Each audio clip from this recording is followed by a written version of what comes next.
Nii, kell on 10, tere hommikust ja aitäh tulemast Tööinspektsiooni infohommikule tööõnnetuste uurimine. Ja täna on meil 3 lektorit, kes räägivad tööõnnetuste uurimise sihtkontrollist. Räägime ka tööõnnetuste uurimisel esinevatest põhilistest puudustest. Aga alustuseks alustame sellega, et tutvustame Tööinspektsiooni iseteeninduse tööõnnetuse moodulit.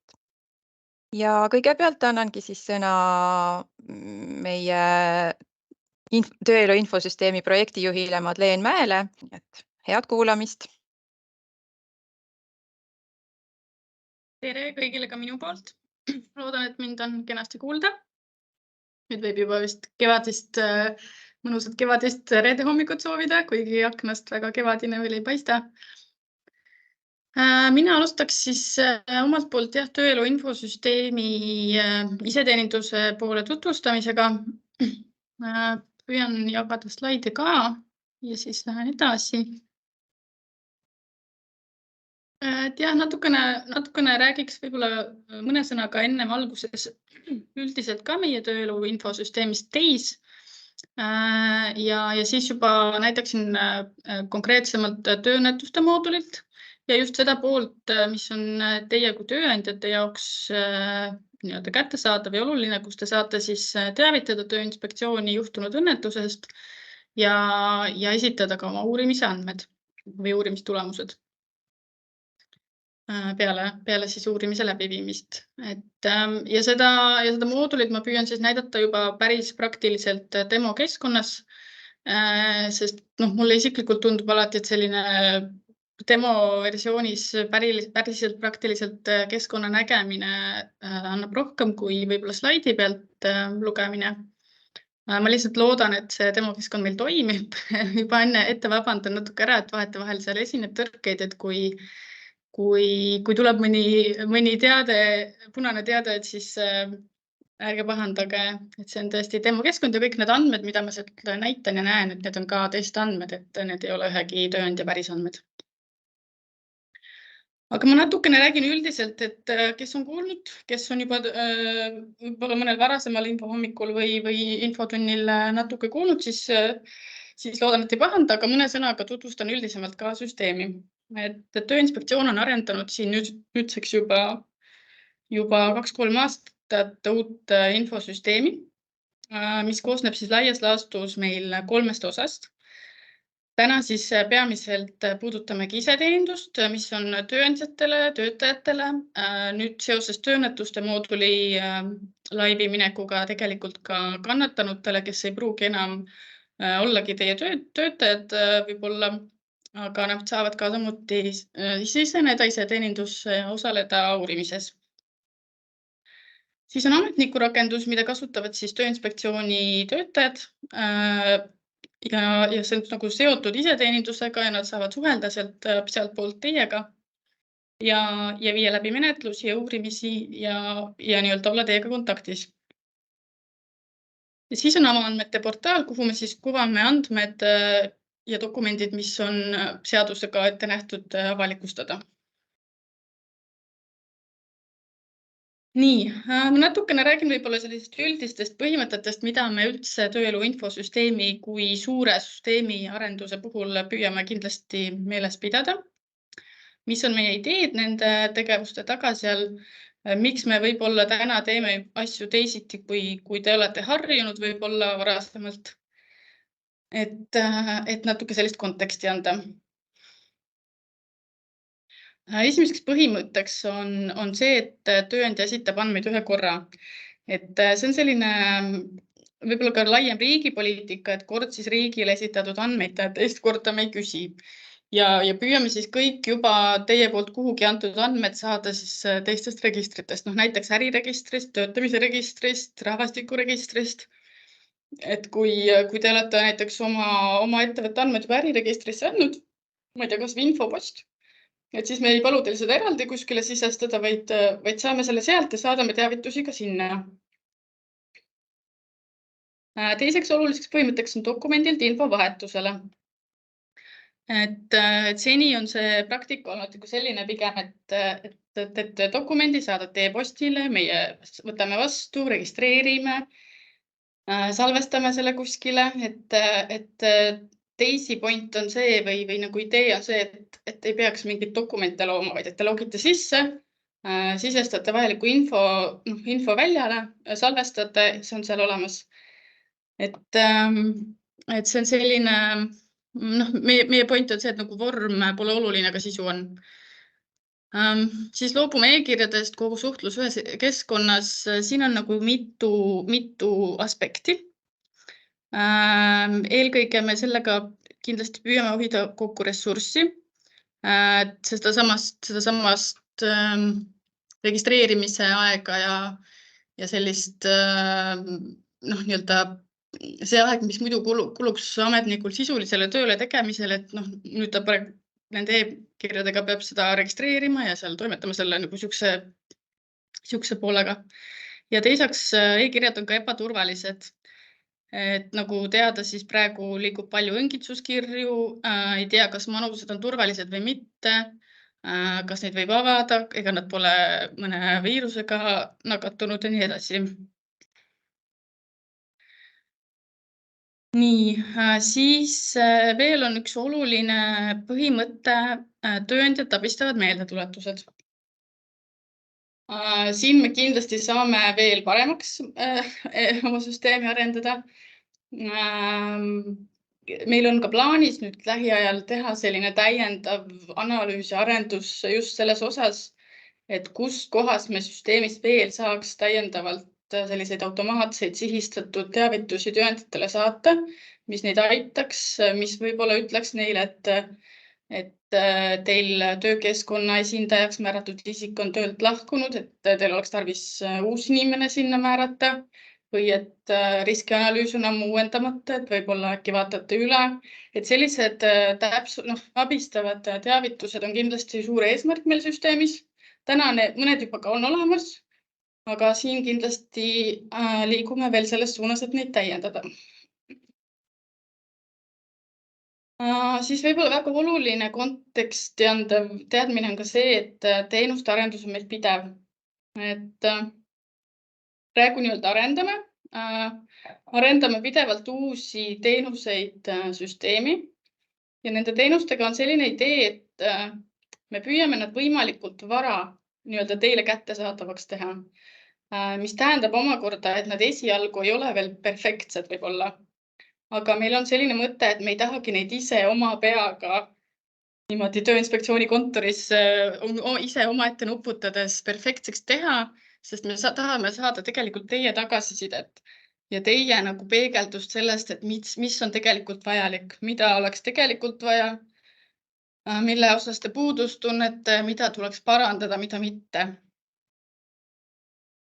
Et siinkohal ongi nagu võib-olla hea meeles pidada, et kui esialgu tundub midagi väga ebamugav, et siis pigem hoopis meile kirjutada, meile teada anda, meile helistada, öelda, et kuulge, et see nagu on hästi ebamugav, et seda tuleks teistmoodi teha, et me võtame hea meelega selle info vastu, paneme kirja ja kui on võimalus ja õige hetk, siis kindlasti ka muudame teenust. Ja kokkuhoid töötundides, see ongi üks suur süsteemi eesmärk ka, et me saaks ikkagi võimaldaks nii teile kui meie enda inimestele tegeleda nagu sisuliselt selle õige asjaga, et tõesti just see mingite dokumentide vormistamine, kirjade registreerimine, et kõik see jääks ära, et oleks see suhtlus kiirem, efektiivsem. Süsteemis on ka näiteks chati aken selleks, et inspektor ja tööandjad saaksid omavahel nagu paremini ja kiiremini suhelda. Et need on sellised suured nii-öelda põhimõtted, mida me teisi puhul siis püüame silmas pidada. Ja võib-olla enne, kui ma liigun konkreetsemalt selle uue tööõnnetuste mooduli juurde, et siis kes veel ei ole külastanud meie iseteenindust, see on aadressil siis iseteenindus.i.ee. Sisse saate logida ID-kaardi, mobiil-ID või Smart-ID-ga. Ja igal Eesti ettevõttel, kes on äriregistris registreeritud, on juba konto olemas. Selleks ei ole vaja midagi eraldi seal teha. Juhatuse liige siis tulebki otse äriregistri andmetest ja tema saab juba kohe sisse.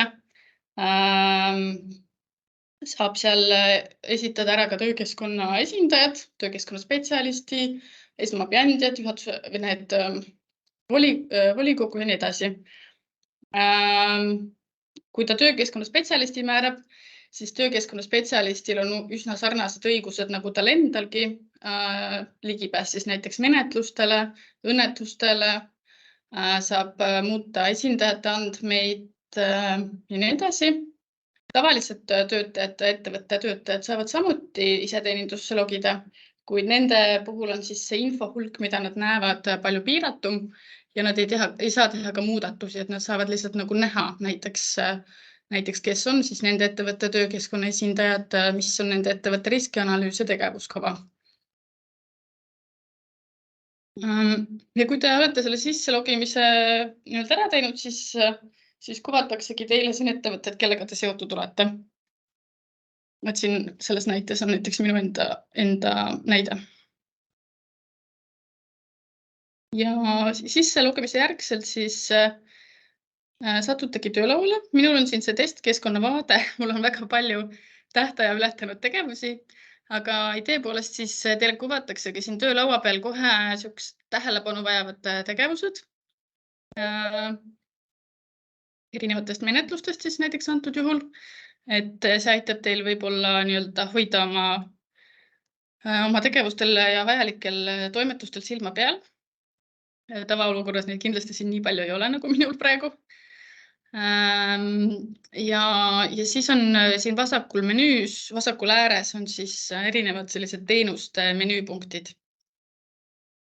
Võib-olla kui polegi varem käinud või on näiteks töökeskkonna esindajat ei ole veel määratud, et siis on see koht, millest alustada kindlasti. Töökeskkonna spetsialisti määramine on kohustuslik. Kui te selle siia juba ära sisestate, et te olete täitnud ka oma seadusest tuleneva kohustuse Tööinspektsiooni teavitada enda spetsialistist. Soovitan kindlasti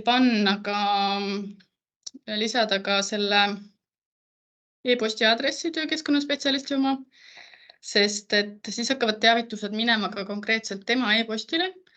Muidu süsteem saadab üldiselt alati ka sellele e-postile, mis on äriregistris lisatud info e-postiks, aga sageli siis see info nagu kuidagi ei jõua piisavalt operatiivselt kohale ja seetõttu spetsialisti e-post oleks ka väga oluline. Nii, aga ma nüüd püüaks liikuda juba selle demo juurde. Ma hetkel korraks katkestan oma jagamise. Kas ikka slaidid üldse olid näha vahepeal? Ja, olid küll näha. Jah, praegu vaatasin, et kas ikka olid. Nii.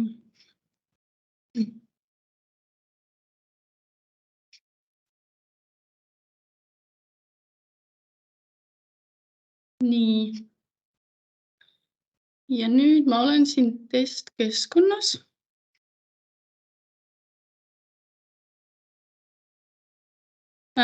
Logisin sisse siis meie testkeskkonda, mis on siis nüüd iseteeninduse pool. Ehk et põhimõtteliselt olen ma loginud sisse kui tööandja. Tööinspektsioon antud juhul, et ma saaks lihtsalt teile näidata. Ja siin nagu ma slaididelgi näitasin, ongi siis nüüd need menüüd. Siin on järelevalveblokk eraldi. Siin saate näha oma ettevõtete andmeid, tegevuskohtasid lisada, riskianalüüs. Siin testkeskkonnas on mul neid väga palju, et ärge sellest laske ennast segada, aga millest siis täna räägime, on need õnnetused ja haigestumised teenus. Nüüd juhul, kui teil toimubki õnnetus töökeskkonnas või ühesõnaga, et teil on tunne, et on juhtunud tööõnnetus, siis te peaksite sellest teada andma Tööinspektsiooni ja seda saabki siis nüüd mugavalt teha iseteeninduse kaudu, logides sisse ja lisades uue tööõnnetuse. valite siit ülevalt uus tööõnnetus ja tuleb täita väljad. Üldjuhul peaks olema tegemist teie töötajaga, siis meil on otse liidestus Törriga, ehk et te saate siit vajutada vali ja siis siia kuvatakse teile kõik ettevõttes töötamise registris registreeritud töötajad. Et minul on siin sellised testisikud. Võtan praegu Helge. Juhul, kui Helgega on juba varasemalt mingeid tööõnnetusi toimunud, siis need kuvatakse siia teile ka, et te saaksite veenduda, et te võib-olla kogemata nagu juba registreeritud tööõnnetust uuesti ei registreeri. Et siis siit saab nagu näha, kellega ja millal on juba varasemalt tööõnnetus registreeritud. Aga kui te olete veendunud, et ikkagi see on uus õnnetus, siis saate edasi liikuda, sisestada tema telefoni. Siin on ka nagu need väljad, mis on kohustuslikud, nende kohta on selline märge siin olemas. Ma panen siia praegu lihtsalt testandmed.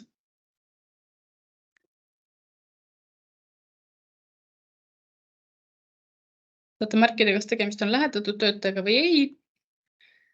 Toimumise aja märkida. Ütleme, et juhtus kell 10 hommikul Eestis. Siin tuleks valida maakond. Võtame siis näiteks Rae valla. Kuva täpsustuse juurde võib siis täpsustuseks kirjutada kas täpsema aadressi, ma ei tea, ma siin olen kasutanud stiilis Maxima pood aadressil, ma ei tea, Vaba 2, täiesti praegu meelevaldne info. Ja siia on siis võimalik kirjutada selline esialgne info, mida te praegu teate. See ei tähenda seda, et te siin peate. Siin on küll info selline mullike ka, mis teid abistab, mis on põhimõtteliselt need andmed, mida teilt hiljem ka raporti peale oodatakse. Aga see on täiesti loogiline, et te hetkel võib-olla kõike ei tea, sest et õnnetus on just toimunud, te ei ole veel jõudnud uurida.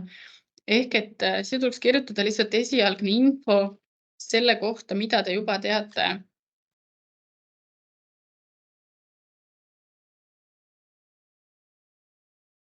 Teen siia ühe näite.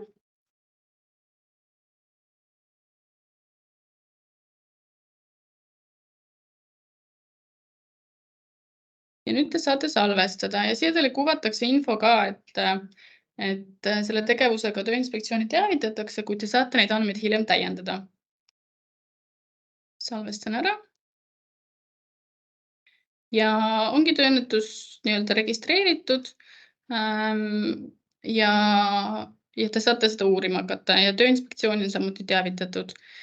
Teile tuleb selle tegevusega siia töölaua peale ka, proovin, kas ma näen praegu, ka selline ülesanne tööõnnetuse uurimine. Kuna mul on neid siin nii palju, siis ma hetkel ei tea, milline see on täpselt, sest ma ei vaadanud seda numbrit ka. Muidu siin viidatakse menetluse numbrile ja siis saab siit otse liikuda tööõnnetuse juurde. Äkki see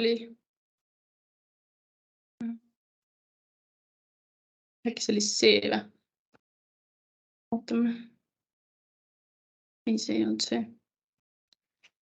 Ühesõnaga, tavapäraselt teil ei ole see töölaud seal nii täis.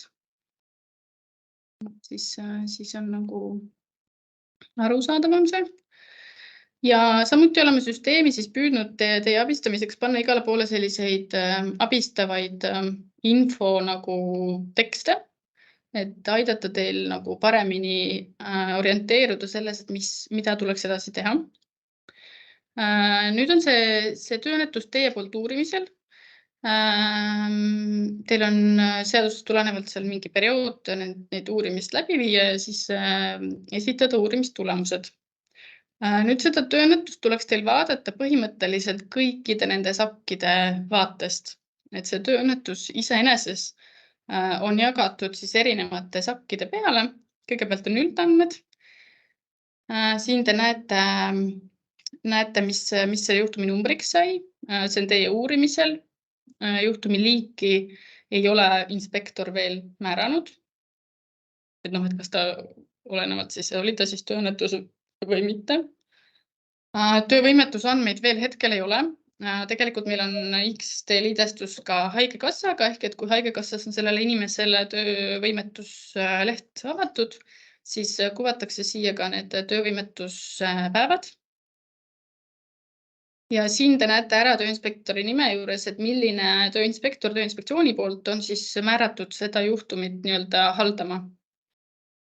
Uurimine puudub, näitab seda, et tööinspektsiooni poolt ei ole veel meie poolt omakorda ei ole eraldi uurimist veel alustatud. Seda saab teha ametnik. Kui ta seda teeb, siis tuleb siia uurimise otsuse kuupäev ja tähtaeg. Ja siis siin on töötajaandmed. Nüüd neid töötajaandmeid registreerides alguses teil nii palju andmeid ei küsitud, aga te saate siit näite rohkem juurest vaadata, mis andmed veel on. Automaatselt siis arvutab süsteem ka vanuse ja te saate ja tegelikult peaksitegi täiendama neid andmeid siis töötajaameti ja töösuhte kestusega ametikohal, sest need on nagu väljad, mida hiljem raporti peale on tarvis.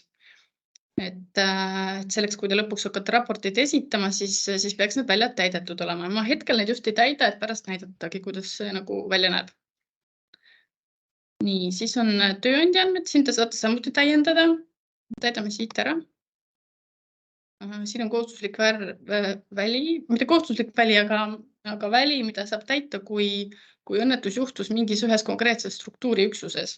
Et võib-olla, ma ei tea, näiteks kas või sama Maxima on suur ettevõte, aga õnnetus juhtus selles ühes konkreetses poes, et siis saab siia panna inimeste arvu selles poes.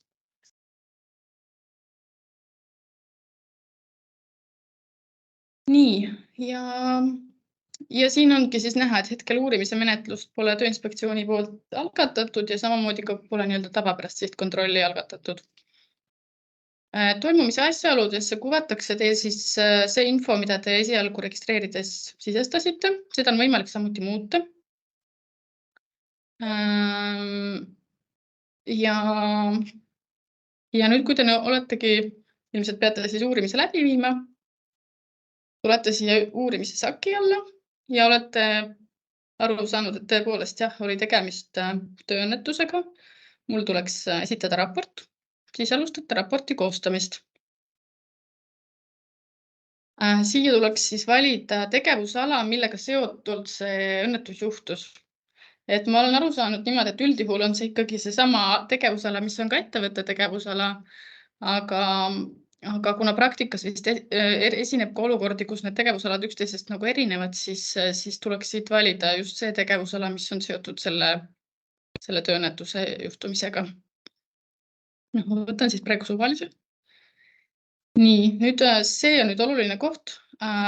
Siia tuleks siis nüüd peale uurimist, kui teil on juba asjaolud selged, sisestada siis nii-öelda põhjalik ja konkreetne info, kõik, mis on selle uurimise käigus selgunud, järgides siis siit infomullis toodud viiteid.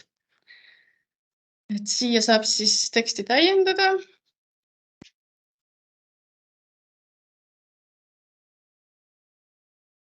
Selles mõttes, et ärge sellest minu tekstist praegu eeskuju võtke, et lihtsalt siis tulekski kõik see info, mis siin infomullis on palutud, siia ära kirjeldada. Tuleks siis oma uurimistulemusel välja selgitatud tööõnnetuse põhjused valida, kas üks või mitu. Ma valin hetkel siis mitu siia.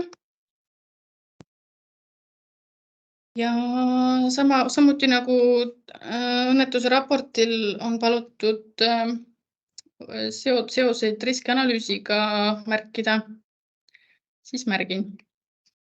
Nii, ja nüüd on võimalik salvestada see, aga on võimalik kohe salvestada ja lisada ka abinõud, mis peaksid siis tulevikus tööõnnetuse uuesti ilmnemist ära hoidma. Et abinõude lisamine on samuti, ka vanasti oli ka raporti nii-öelda vormi osa ja neid tuleks ka siin iseteeninduses teha siis. Selleks on kaks võimalust. Üks võimalus on ise kirjeldada